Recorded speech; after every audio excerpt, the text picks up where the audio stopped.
My name is Rachel Donovan, and I've spent the last 19 years keeping the backbone of our company intact. One regulation, one late night audit call, one customs crisis at a time. But nothing prepared me for the morning he walked in.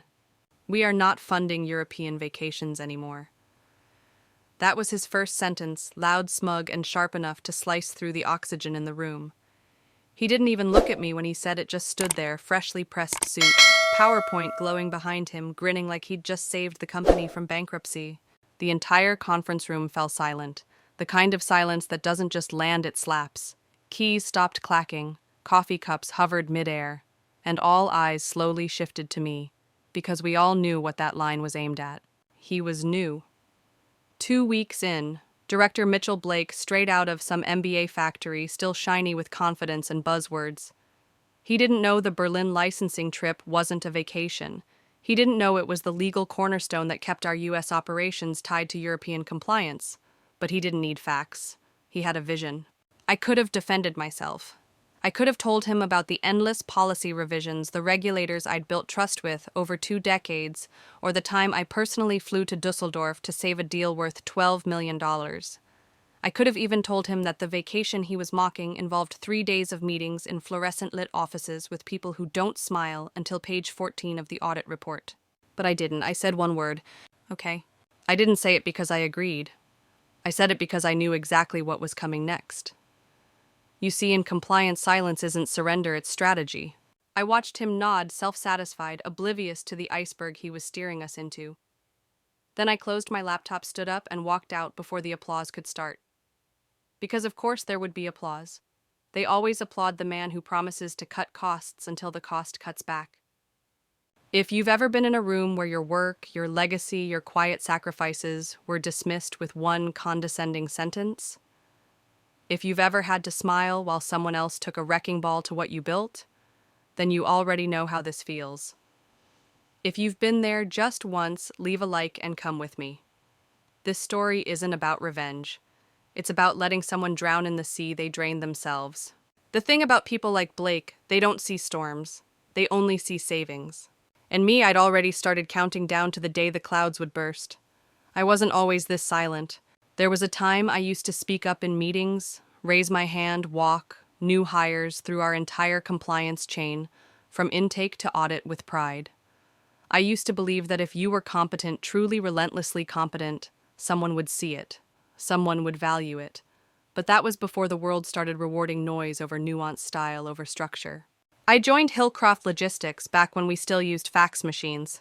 I was 24, barely out of college, hired as a junior analyst in the compliance department. I didn't know what harmonized tariff codes were or why they mattered, but I learned fast. I learned because it mattered. Because when Customs seized a $2 million shipment over a misfiled license in Antwerp, it was me who got the call at 3:12 a.m. And when they released it the next morning, it was because of a favor I cashed in from a German official I'd remembered to send a birthday card to 6 months earlier. That's the thing about my work. It isn't flashy. It doesn't win awards. It doesn't trend on LinkedIn, but it keeps companies alive. I built a system over 20 years. Not just processes and checklists, relationships, quiet alliances with regulators in Berlin, Hamburg, Marseille, Rotterdam. I knew their quirks, their moods, their deadlines. I knew which one would flag a shipment for using the wrong font on a certificate, and I knew how to fix it before it hit the border. And for 20 years, I kept our European pipeline flowing without a single regulatory fine. But Blake didn't ask about any of that. He didn't ask about the time I pulled a 72-hour shift to recover a shipment of refrigerated medical supplies caught in customs limbo, or the time I flew to Brussels with nothing but a binder and a headache to explain why our import data didn't match transit declarations. He didn't ask because he didn't care. To him, I was legacy, a cost, a comfortable corner fixture of an old system he came to bulldoze. And his bulldozer was Taylor. Taylor was 24, blonde, enthusiastic, probably brilliant in her own way. She carried a Stanley tumbler the size of a toddler, asked if retroactive compliance was a tax break, and referred to me as the nice older lady from legal. Taylor was who Blake chose to replace me. She didn't know that Berlin's regulator changed their online submission portal every year with zero notice, or that they shut the entire system down without warning if your ID didn't match exactly character for character the registry on file. But Blake didn't assign her the licensing renewal because she was capable. He assigned it because he was making a point. Out with the old, in with the noise. So I let them have it. I handed her the files, all of them. Sorted, labeled, time-stamped. Contacts, passwords, process flow. I copied Blake, included a courteous sign-off. Please confirm receipt and track deadlines accordingly. No one replied. No, thank you. No, we've got it. Not even a please clarify. I sat at my desk that night, staring at that unread email like it was a ticking clock buried in the drywall. I could hear it. No one else could. But I could. Because here's the part Blake never understood. Compliance isn't about rules. It's about consequences.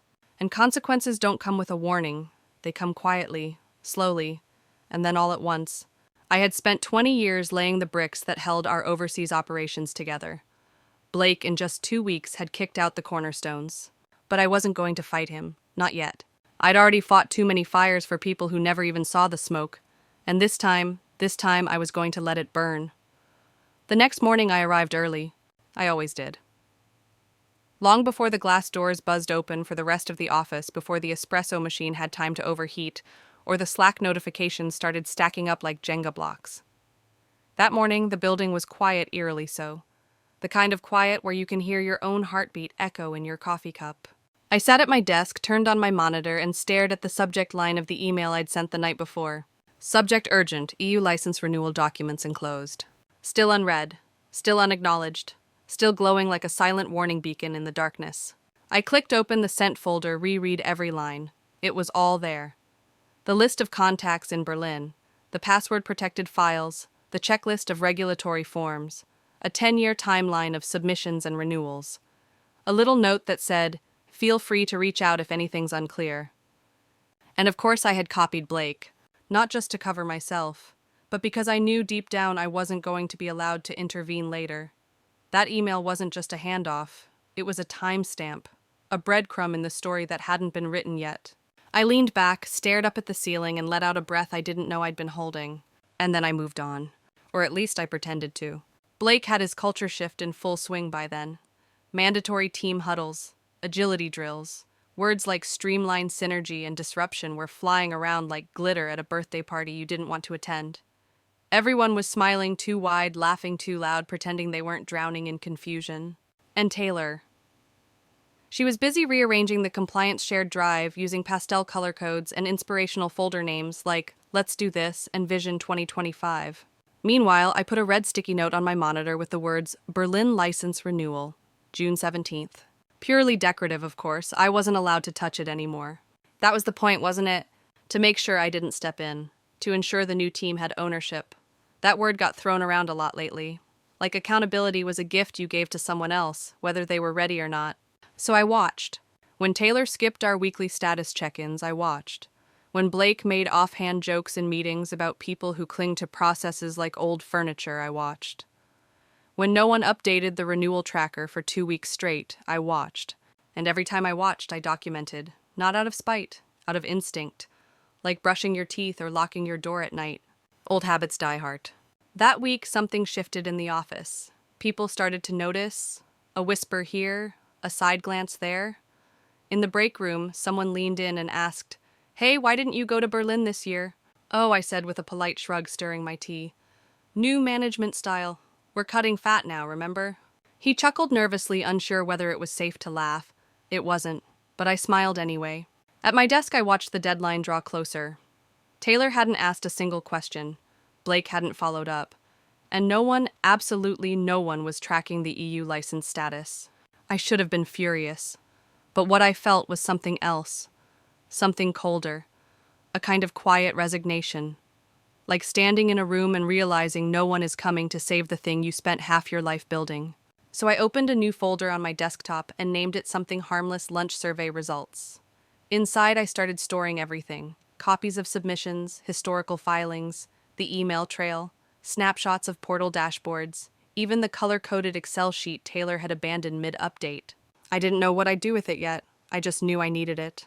Because eventually, someone was going to ask what happened. And when they did, I wasn't going to raise my voice or argue. I was going to open that folder and let the facts speak louder than any PowerPoint ever could. And deep down, I already knew what the final slide would say. Please confirm receipt and track deadlines accordingly. No one ever did. Some people prepare for war with speeches. I prepare with spreadsheets. That Monday, Blake strutted into the office like a man who just reinvented the wheel. He slapped buzzwords onto walls like motivational posters, rearranged our reporting lines, and smiled every time he deleted a legacy document from our shared drive. He was streamlining. The old licensing compliance guide I'd written across 5 administrations gone. The internal audit templates that had saved us from 3 near fines in 2017 archived. My name on the EU compliance calendar removed. "We're moving forward," he said, standing at the front of the Monday stand-up shirt. Crisp eyes gleaming. Less hand-holding, more agility. Then came the jab like it always did. "Some folks in this office," he said, letting his voice trail just long enough for everyone to glance sideways at me, "have gotten very comfortable with the way things used to work." I didn't flinch. I didn't roll my eyes. I didn't sigh. I just smiled. Not politely, not sarcastically, just enough to say, "Go on, finish your game." Because I already knew how it would end. You don't spend 20 years in compliance without developing a sixth sense for disaster. And Blake. He was a walking, talking expiration date. But instead of warning him, I did something better. I started documenting every single thing. Every Slack message where he gave a thumbs up instead of an actual answer. Every meeting note where Taylor nodded enthusiastically while writing nothing down. Every conversation where Blake used phrases like redundant oversight and outdated audit chains. I turned my desktop into a digital archive of slow-burning chaos. Every file backed up. Every timestamp preserved. I even downloaded a full offline copy of the Berlin contact chain and stuck it onto a flash drive. Not labeled compliance. That would be too obvious. I called it Q3 Holiday Playlist and slid it beneath the foam lining of my desk drawer. And still I didn't say a word. Blake kept pushing forward. He hosted team syncs where no one dared ask questions. He used the word velocity in 5 different contexts in one meeting. He posted in our company-wide chat praising young minds disrupting legacy systems, tagging Taylor like she'd discovered penicillin. And I stopped offering suggestions, stopped reminding people about deadlines, stopped shielding them from the storm I could already see building over the horizon. Instead, I built my lifeboat. It's funny how people think silence means defeat. But in my world, silence is armor. It's patience turned into power. And every time Blake optimized another workflow without understanding what it actually did, I added another receipt to my folder. The thing about leadership, real leadership, is that it leaves fingerprints. You can trace decisions back to someone who stood for something. But Blake, he left smudges, half-formed strategies, unanswered emails, a trail of half-baked ideas and fully formed disasters. At lunch, a junior analyst sat across from me. She hesitated, then whispered, "So is it true you're not doing Berlin this year?" "Nope," I said, tearing open my sandwich. "We're digitizing now. Berlin's just a mindset, apparently." She laughed. It wasn't a real laugh. It was the kind people make when they're afraid of being the next legacy fixture to be optimized. And still no one asked questions. No one followed up. The red sticky note on my monitor, June 17th. License deadline remained untouched. Decorative, meaningless, and more honest than anything coming out of Blake's mouth. But deep down I could feel it. The gears grinding out of alignment. The machine stuttering. A system that had worked for 2 decades now hanging by the thread of blind optimism and corporate jargon. And when it broke, when the storm hit, I wasn't going to yell or scream or throw a chair. I wasn't even going to say "I told you so." I was going to sit at my desk, open that silent little folder, and watch them dig their own grave one unread email at a time. There's something eerie about watching a clock countdown when no one else hears the ticking. Every morning, as the office filled with the scent of burnt coffee and the sound of idle chit-chat, I sat at my desk and stared at a red, sticky note with a date that only meant something to me, June 17th. That was the day the Berlin license expired. That was the day the quiet foundation of our European operations would begin to crack.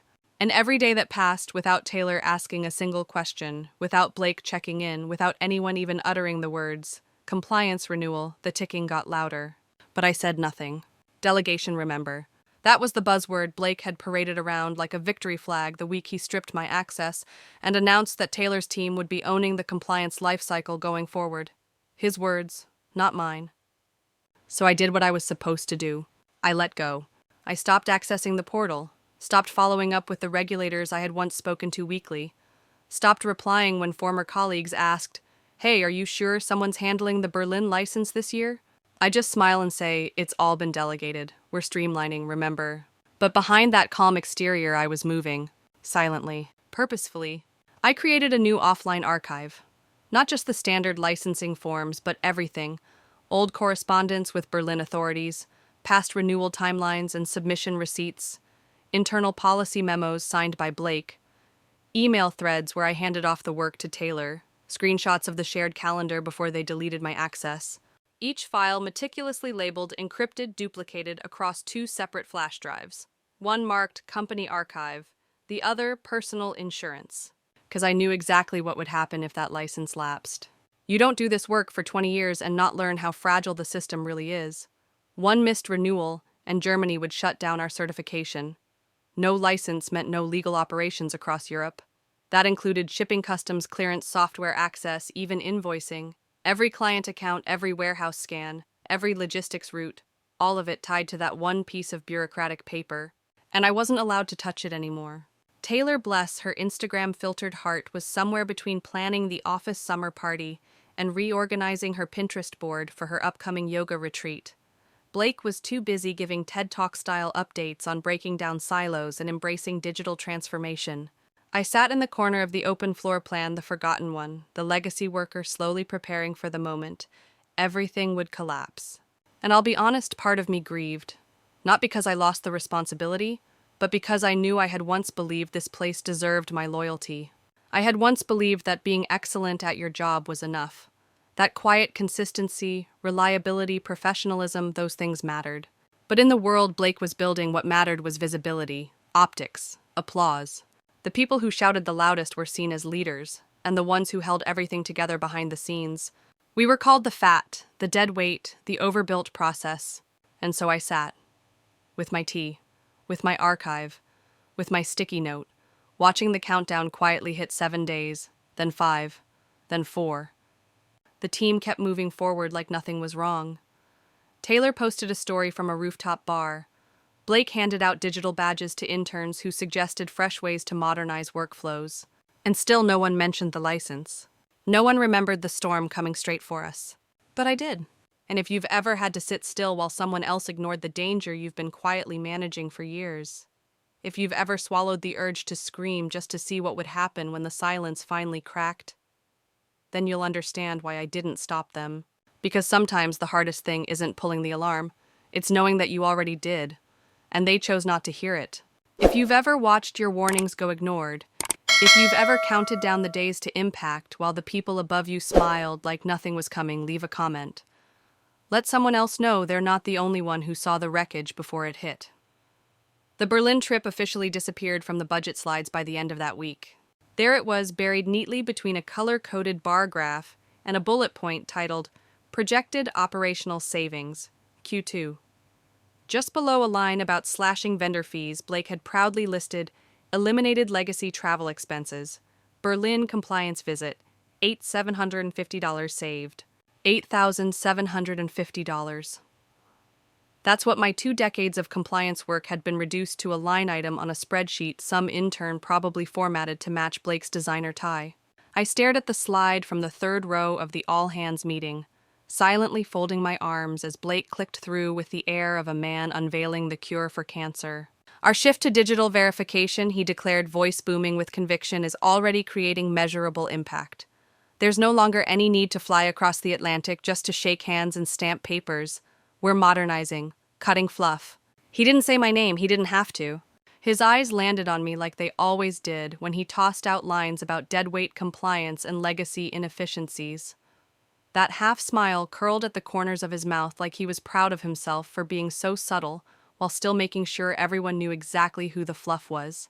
But I didn't blink, I didn't shift, I didn't even breathe heavy. I just sat there, spine straight, pen tapping rhythmically against my legal pad. Because I knew something Blake didn't. I knew that saving money on compliance is like saving money by not wearing a seatbelt. It works until it doesn't. And when it doesn't, you don't just lose money, you bleed.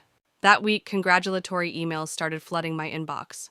Not from the compliance team, what was left of it, but from other departments. Great to see you adapting to the new structure. Excited for this new chapter. So glad you're still around, Rachel. Every single one sounded the same. We're happy it wasn't us. I smiled. I even replied to a few, polite, gracious, just enough to maintain the illusion that I was fine with the change, that I was fully on board with Blake's transformation vision. But behind the screen, I was documenting every Slack conversation, every ignored question, every meeting where Taylor responded to process changes with nothing more than a thumbs-up emoji. I created a new folder buried deep in my home drive and labeled it something innocent: lunch survey results.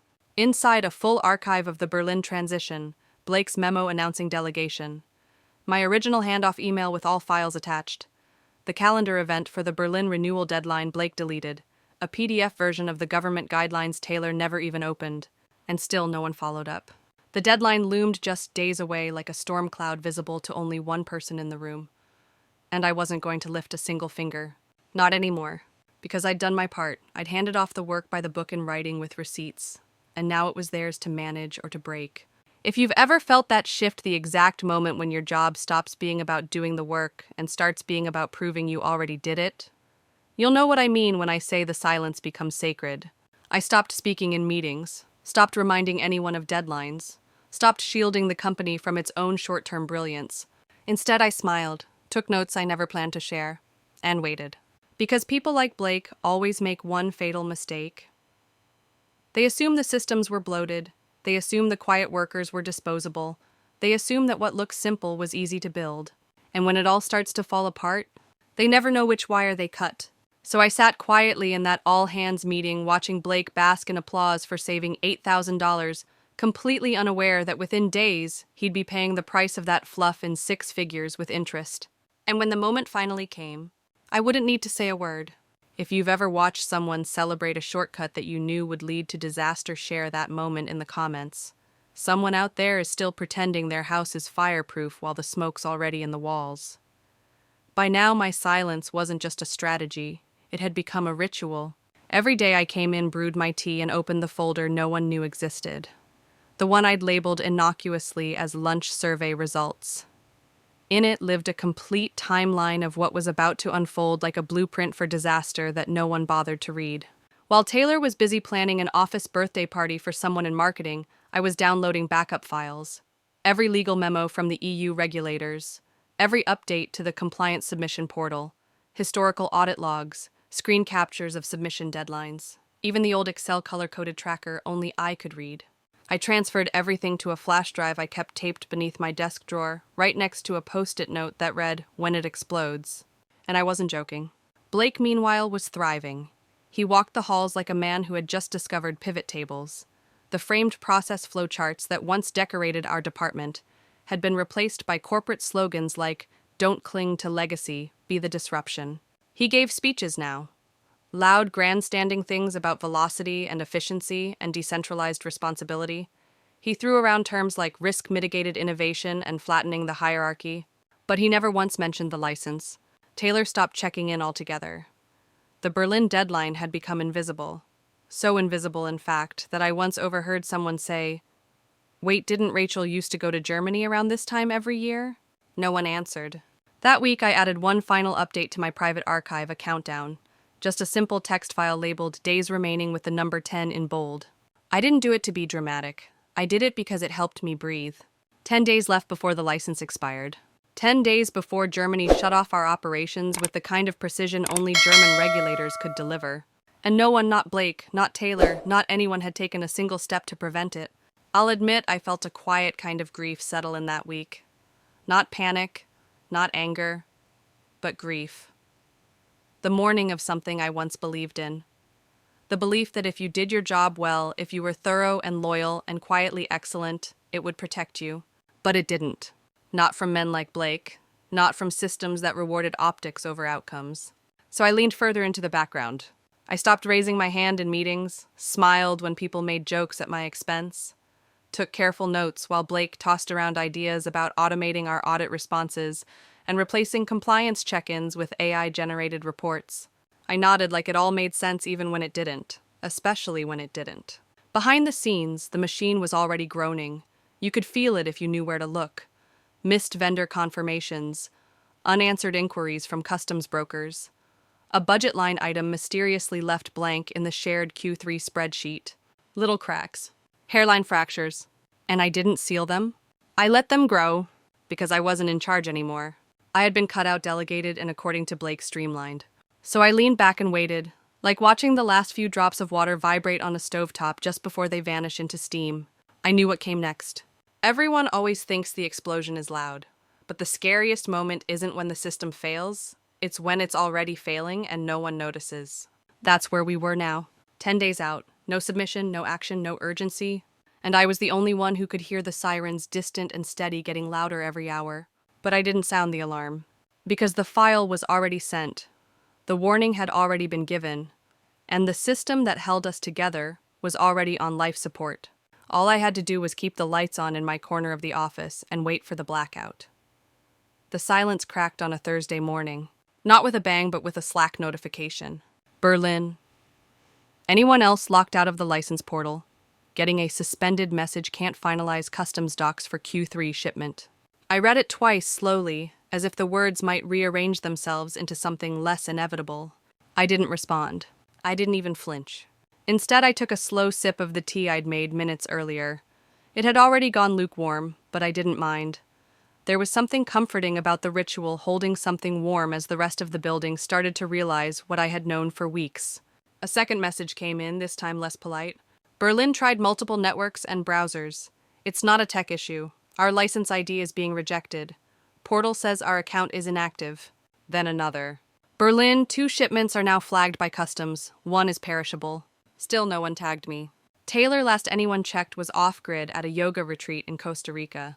No screens policy, she'd said with a grin while showing off her sun hat and boarding pass a week earlier. And Blake, he responded 5 minutes later. Probably a credential issue. Try clearing cache or open a help desk ticket. Loop me if unresolved by EOD. EOD. End of day. Like Germany's regulatory body worked on corporate buffer time. It was almost impressive how calm he still sounded. How confident he remained even as the floor beneath us began to rot. A few desks over, someone whispered, "Is this serious?" Another voice answered, "Probably just an IT thing." But it wasn't. Because I knew the truth. The license had lapsed 3 days ago. And the fine 100,000 euros per day. I opened my inbox. At the top sat the original email from the regulator's time-stamped 3:42 a.m., Berlin time, 3 days prior. The message was crystal clear: failure to submit renewal paperwork by June 17th would result in immediate deactivation and financial penalty under Section 4.2 of the Handelsrechtliche Bestimmungen. I'd been CC'd only because I was still listed in the legacy contact records. But I didn't forward it. I didn't flag it. I didn't barge into Blake's office waving a printout. Because I had already been removed, stripped of portal access, written out of the process, delegated into irrelevance. To act now would be to step out of the role they forced me into. And so I stayed seated, watching, waiting. The Berlin team began to panic. Messages poured in. The portal remained locked. Taylor's status still read palm tree until next Monday. And Blake? He began walking the floor, leaning casually over junior analysts' desks, muttering about system errors and temporary outages. He was trying to stay calm, trying to keep the image intact. But his voice had that edge tight, a little too rehearsed, like a man trying to perform confidence while knowing the curtain was falling behind him. I sat in the back corner, the same spot I'd been for years, crossed my legs, refreshed my email, watched. This was not revenge. Not yet. This was simply consequence. The natural outcome of hubris colliding with bureaucracy, of a man who thought signatures could be replaced with software, relationships with automation, and knowledge with instinct. No one came to me. Not that day. Not yet. They weren't ready to admit they needed help. Blake still believed the fire could be contained, that a few emails, a quick Zoom call, maybe an expedited form would fix it all. But Germany doesn't offer grace periods. They assume you're competent, and when you aren't, they punish you like you should have known better. By 4 p.m., the Berlin license had been inactive for 72 hours. 3 shipments were now frozen. 1 client's customs documents had bounced back entirely. And the fine 300,000 euros, and counting. Still, I didn't raise my voice. I didn't gloat. I simply updated the digital countdown on my desktop. Because the house wasn't just on fire. It was about to collapse. By Friday morning, the cracks had become chasms. Berlin's office went dark first, then Hamburg, then Warsaw. Like dominoes falling in precise bureaucratic order, Each office reported a different variation of the same problem: access, denied credentials, invalid shipments held at customs platforms offline. At 6:13 a.m., while most of the office was still commuting in or waiting for their first coffee, I sat at my desk fully alert, watching the first formal notification slide into my inbox. Subject: urgent. Freight, held at Port of Hamburg, shipment ID 441B89, reason: expired business certification, action, required immediate submission of valid operating license. It wasn't just a warning, it was a sentence. The attached file detailed penalties already accruing and cited regulatory statutes with all the warmth of a guillotine's blade. Among the flagged items, a refrigerated shipment with a 48-hour shelf life now approaching hour 36. By 9:02 a.m., the European CRM dashboard resembled a battlefield. Errors blinked across accounts. Clients couldn't access documentation portals. Internal tools routed queries into dead links. A client in Vienna called our U.S. office demanding clarification after their internal compliance team flagged us as non-operational. Still, no one came to me. Not officially. Blake was unraveling. I saw it in the way he clutched his water bottle during his emergency alignment Zoom call with the operations team. Saw it in the way he avoided my eyes as he stood near the break room issuing vague orders with a forced smile. Get IT on this. It's probably a server sync issue. Maybe a credentials API glitch. We just need to reboot permissions. Someone from logistics wide-eyed asked if he should call the Berlin office directly. Not yet, Blake snapped a little too sharply. In that moment, the room stilled. You could feel it, this unspoken sense that something bigger was wrong, that the man confidently holding the wheel didn't know there was no longer a road ahead. The most ironic part: I had the map. I'd always had the map. But I'd also been told explicitly not to drive anymore. So I watched. From across the room, I saw the exact second Blake's posture faltered. He leaned over someone's monitor, squinting at an error message from the Berlin Customs Authority, jaw tightening. Then, with a visible swallow, he straightened up and tried again to project calm. But it was a performance, and he knew it. The messages from our clients started getting louder, shorter, more urgent. The Warsaw branch sent an email with, "Is this a cyber attack?" in all caps. A representative from our Munich partner firm threatened to cancel an upcoming joint operation if access wasn't restored by end of day. And the fines still climbing. 400,000, 500,000. Every tick of the clock drained more money from the budget Blake had once proudly optimized. Taylor, still somewhere in the tropics, posted a photo of herself with a smoothie captioned, "When work-life balance hits just right." It was liked by 3 junior staffers and ignored by everyone else, who now realized just how unbalanced things had become. I didn't respond. I didn't warn. Instead, I opened my lunch survey results folder, saved one more file, a screenshot of the error messages coming in from Berlin. And then I sat back watching as the panic slowly, inevitably spread. Someone in finance asked aloud, "Wait, isn't this about the license Rachel used to handle?" The room went quiet. And finally I heard my name. Not shouted, not formally. Just a whisper from one of the interns, like invoking a ghost they weren't sure still existed. Then the Slack ping came. "Hey Rachel, Director Blake wants to know if you can assist with the licensing issue. Let us know what you need." No apology, no acknowledgement, no ownership. I didn't respond in Slack. Instead, I opened Outlook. I searched for the original delegation email from Blake, the one where he removed me from the licensing role. The one where he wrote in bold, "All future licensing coordination should be handled by Taylor and her team. Please direct communication accordingly." I hit forward, no body text, no explanation, just his own words. And I clicked send. Minutes later, I heard Blake's office door slam shut hard enough to rattle the ceiling panels. Someone muttered, "Yikes." Someone else chuckled nervously. And me, I didn't move, didn't speak.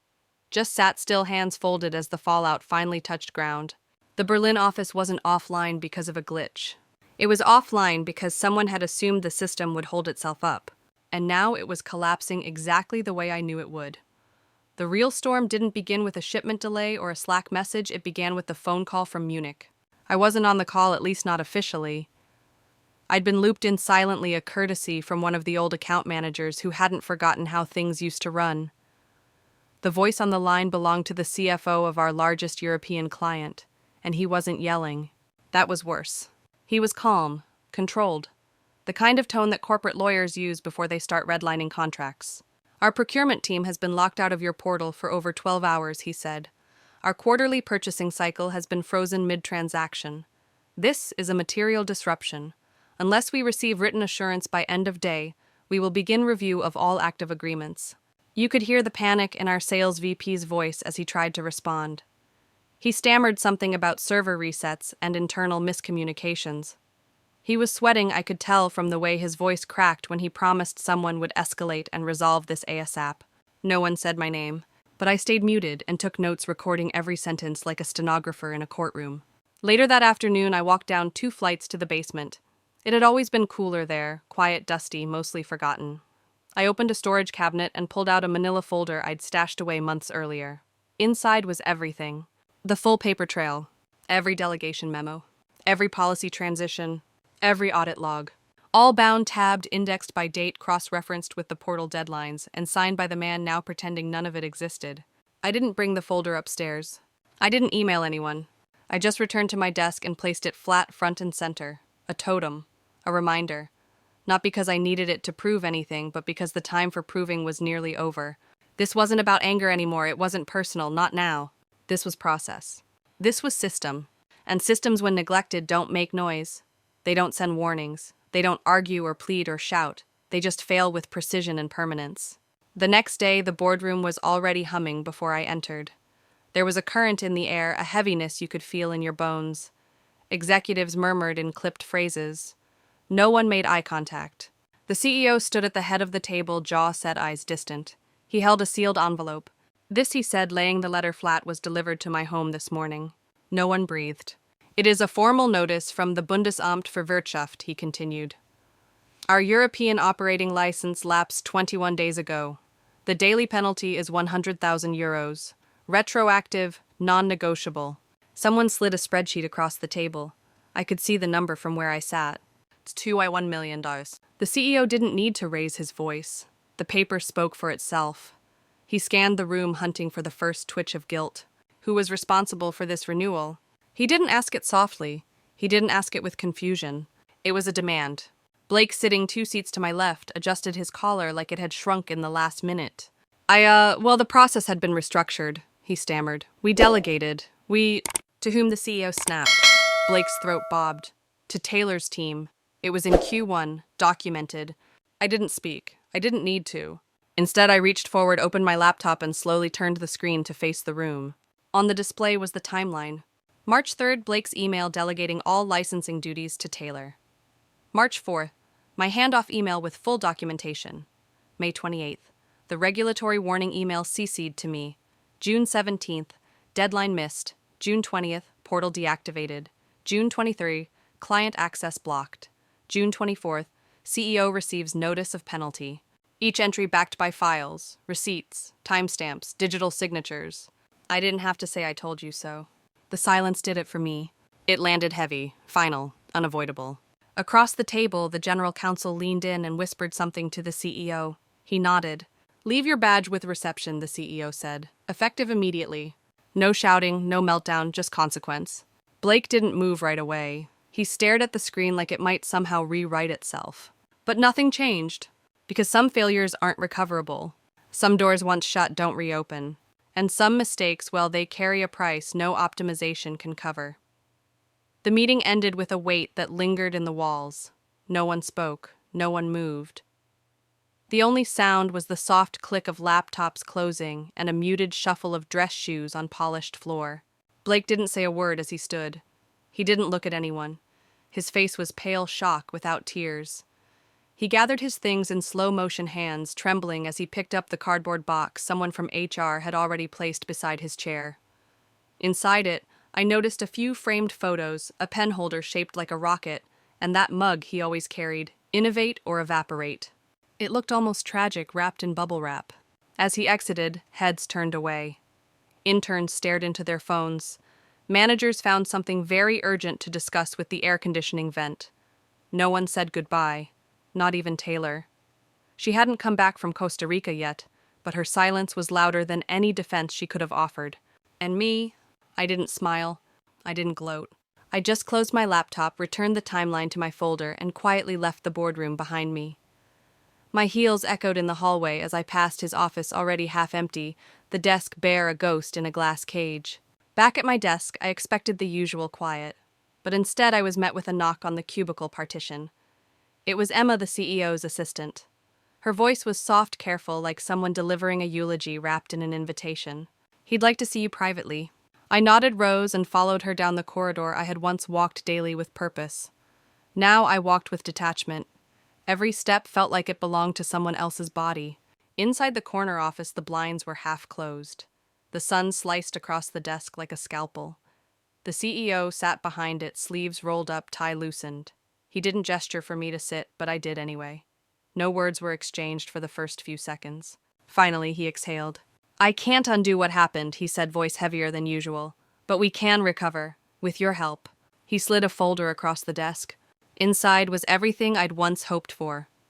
A formal promotion offer, retroactive compensation for my time, a revised contract naming me as head of global compliance, and a dotted line for signature. 6 months ago, I would have signed it in less than a heartbeat. 6 months ago, I would have considered it justice. Now, I reached into my purse, pulled out a neatly folded envelope, and placed it on top of the offer letter. "My resignation," I said, calm and steady. "Signed, dated, notarized." His jaw tensed, not in anger, but something closer to regret. Maybe even respect. He nodded once. "I'm sorry it came to this," he said quietly. I stood, gathering nothing, because I had already packed the only things that mattered. "No," I replied, pausing at the door. "I'm sorry it cost you." He didn't answer. He didn't need to. The air between us was thick with unspoken understanding of everything that could have been prevented, of every ignored warning of the price of performance over process. I walked back to my desk without ceremony. No farewell email, no hallway hugs, just silence. The kind of silence that says everything louder than words ever could. I picked up my mug, the folder, and the USB drive labeled Personal Insurance. The facilities coordinator passed by and gave me a soft nod. Not pity, not admiration, just acknowledgement. Like he knew I'd survived something quiet and brutal. The elevator ride down was slow, deliberate. When I stepped out into the warm June air, the world felt still, heavy, real. I didn't look back. I didn't need to. Inside that building were policies and meetings and slogans and performance metrics, but none of it meant anything without the one thing they'd tried to cut out. Accountability. And now they had it, in full. Delivered, signed in time to the minute. Back at home, I brewed a fresh cup of tea.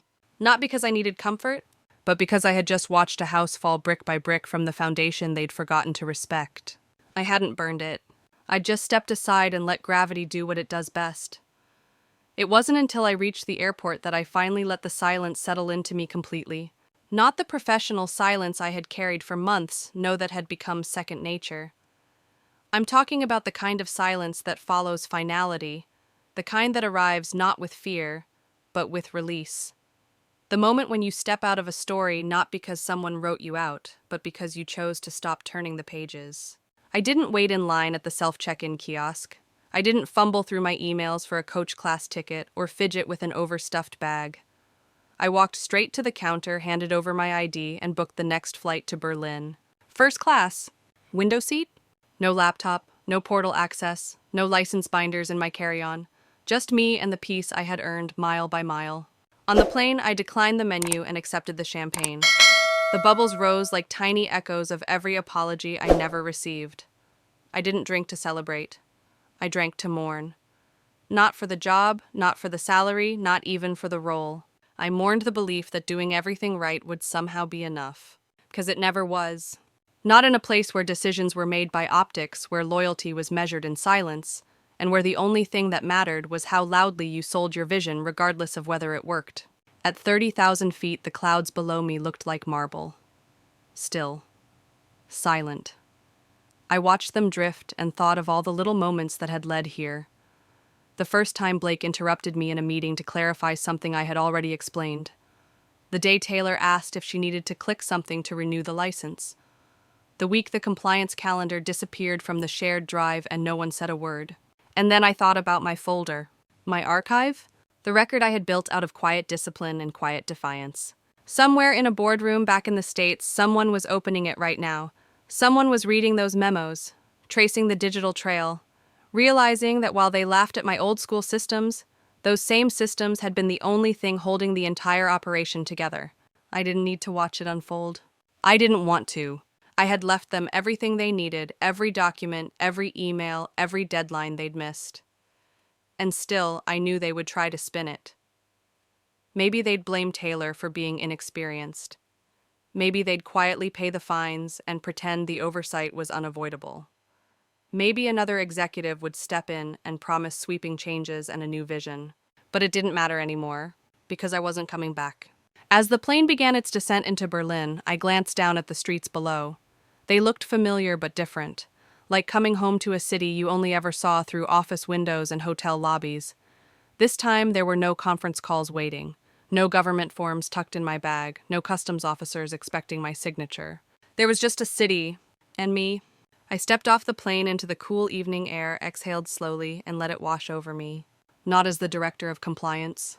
Not as a placeholder in someone else's org chart. But as a person, a woman who had once built something unshakable and walked away when the people above her decided it didn't matter.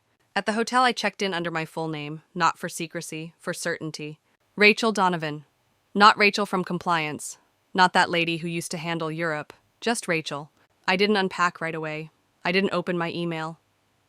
I stood by the window, watched the city breathe, and thought about the price they had paid to learn the lesson I'd tried to teach with every calm warning, every structured handoff, every quiet act of accountability. Then I smiled small sure, because I wasn't the one who failed. I was just the one who saw it coming, and chose finally to let it fall. The next morning I woke up without an alarm. For the first time in years, I didn't bolt upright, checking my phone for overnight customs alerts or last-minute scheduling changes. There were no missed calls from legal, no all-caps emails from logistics, no quiet internal panic whispering that I'd missed something, some clause, some update, some small regulatory shift that could upend the flow of millions in product. There was just light pouring in through gauzy curtains and the sound of Berlin waking up outside. I got dressed slowly. No blazer, no ID badge, no laptop bag weighing down my shoulder. Just jeans, a light sweater, and a pair of walking shoes that had never stepped foot in a boardroom. I stepped out into the cobbled street and turned left toward a little cafe I remembered near the canal. I hadn't been there in almost 4 years, but when I walked in, the woman behind the counter looked up, smiled, and said, "Kaffee wie immer, coffee as always." I smiled back. Yeah, just like always. It was in that moment I realized there are places in this world where we are remembered not for what we do, but for who we are. I sipped my coffee slowly, letting the bitter edge of the roast ground me. In the corner, 2 businessmen were arguing over logistics. Their accents were thick, their gestures sharp. I watched them with a quiet sort of curiosity, like someone examining a life they used to inhabit. And then I reached into my bag and pulled out the second flash drive, the one labeled personal insurance. I hadn't opened it since I left. But I knew exactly what was on it, the full archive of what happened. Every memo, every policy, every time-stamped mistake. Not just to prove I was right, but to protect myself in case someone tried to rewrite the story I had lived. Because they would try. They always do. Blake might be gone, but institutions have a way of covering their bruises. Someone at HQ would almost certainly try to minimize the damage to sweep $2.5 million in fines under the rug as a procedural misunderstanding. Someone in PR would draft a memo about shifting leadership priorities and new compliance initiatives without ever mentioning my name. And I was okay with that. I didn't need recognition. I didn't need an apology. What I needed was space, real tangible space between me and the world that had once demanded everything but offered nothing in return. I finished my coffee, left a generous tip, and stepped back out onto the street. This time I walked without purpose. No destination, no meeting, no time slot. Just motion, just breath, just being. At a small bookstore, I picked up a novel in English and browsed the travel section without a plan.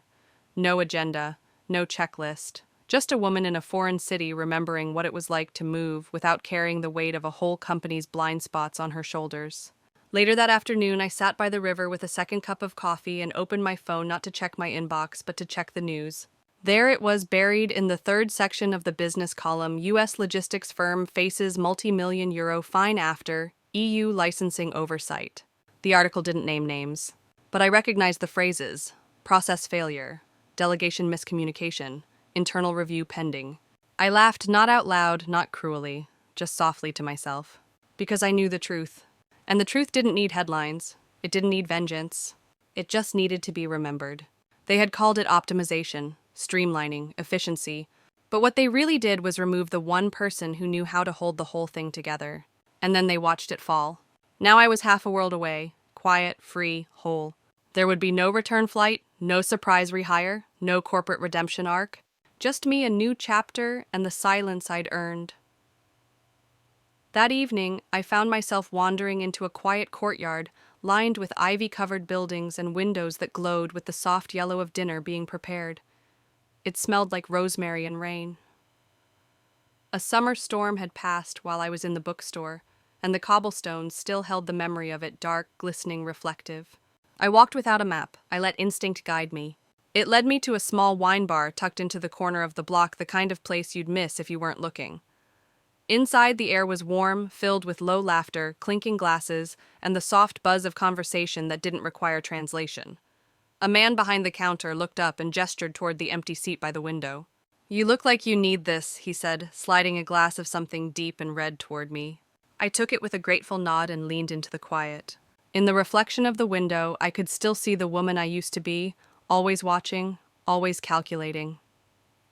Eyes tired from tracking details no one else cared about until it was too late. Shoulders braced for impact that never came head-on but always arrived. But she wasn't here anymore. That version of me had belonged to boardrooms, to protocols, to silence coded in civility. She had built systems no one understood until they failed. She had kept teams afloat while they laughed at her behind closed doors. She had held the line quietly, without applause. And then when they tried to erase her, she let them, not because she had no fight left, but because she finally understood their failure didn't belong to her. In that moment, sipping wine in a city that no longer demanded anything of me, I felt something shift. Not triumph, not revenge. Something gentler, something like peace. A message pinged on my phone, an old colleague, one of the few who had whispered thank you before I left. Her words were short. "They're calling it a system failure. No one's mentioning names, but we all know. Just wanted to say you were right. I wish we'd listened." I stared at the screen for a long time. I didn't reply. Not out of bitterness, but because it no longer mattered whether they remembered me or not. I didn't need the credit. I didn't need the vindication. I'd left them with the truth, and whether they chose to acknowledge it or bury it under another layer of spin wasn't my concern anymore. That was the freedom I hadn't known I was missing. It wasn't in walking away. It was in realizing I had the choice to begin with. I watched the street lamps flicker on outside. Berlin moved slowly around me, people lingering at tables, couples strolling, music drifting from an open window somewhere above. I paid for my wine and stepped back into the night. The air smelled of wet stone and flowers. No emails, no meetings, no red alerts blinking from the corner of a monitor. Just footsteps, mine.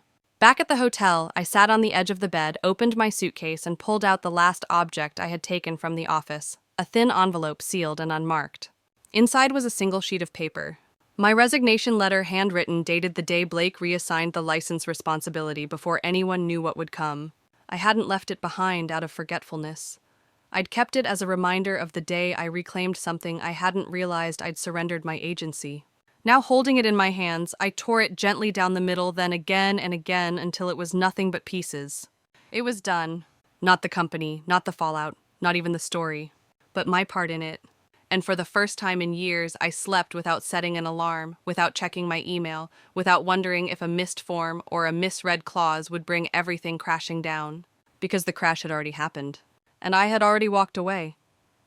Weeks passed, and life outside the corporate maze began to feel more real than any boardroom ever did. I traded conference calls for quiet mornings at a small cafe near my apartment. Instead of reviewing compliance documents, I found myself thumbing through novels, watching strangers pass by on the streets, noticing things I hadn't in years. The way sunlight hit a weathered bench. The laughter of children playing in a nearby park. Sometimes late at night, I'd revisit my archive. The folder labeled Personal Insurance still sat on my shelf, a silent testament to the months of preparation, patience, and quiet resistance. But I no longer felt the weight of it pressing down on me. Instead, it reminded me of something important. Knowledge is power, but freedom is choosing when to use it. I thought about Blake, about the man who had dismantled everything I built, convinced that disruption was progress. I wondered if he understood the cost, not just the millions in fines or the frozen shipments, but the trust shattered, the relationships burned. Maybe he never would, but I did, and that made all the difference. One afternoon, a letter arrived. Official. From our corporate headquarters. A final notice that the company was initiating a full internal review of the European compliance failures. A public apology draft attached some promises of new oversight and strengthened protocols. It wasn't for me. It was for them. I never replied. Because I had already found my own path. There's a lesson here not just about corporate politics or regulatory risk, but about ownership. About when to hold on and when to let go. About how sometimes the greatest act of power isn't fighting the battle you're given, but choosing the one you're meant to win. Walking away from Hillcroft Logistics wasn't defeat. It was liberation, and it taught me that true leadership isn't about control. It's about courage. Courage to stand firm when no one's watching. Courage to accept that some battles aren't ours to fight. And most importantly, the courage to reclaim our own story. Because at the end of the day, the only license that truly matters is the one we give ourselves. I didn't just lose a job. I found my freedom. And that's a victory no corporate restructure can take away. If you believe in owning your story, embracing your freedom, and choosing your own path, remember sometimes stepping away is the strongest move you can make. The journey isn't always easy, but it's always worth it. Life after Hillcroft taught me a powerful truth. Success isn't always measured by the titles we hold or the battles we win inside boardrooms. Sometimes it's about having the strength to walk away from a system that no longer values you. I realized that the greatest freedom comes from reclaiming control over your own narrative, not letting others define your worth or your story. The corporate world may have its structures, its deadlines, and its relentless pressures, but none of that can touch the peace you find when you decide to lead your life on your own terms. So here I am now, living beyond the spreadsheets and the urgent emails, embracing a life shaped by choice integrity and quiet courage. If there's one lesson I hope you take away from my story, it's this. Your value isn't determined by anyone else's approval, and sometimes the bravest thing you can do is to step away from the chaos and let your own path unfold. Thank you for listening to my journey. If you've ever felt unseen, undervalued, or overlooked, remember you're not alone. And your story matters. Keep standing tall, stay true to yourself, and never forget the only license that truly counts is the one you give yourself. This is Rachel Donovan signing off.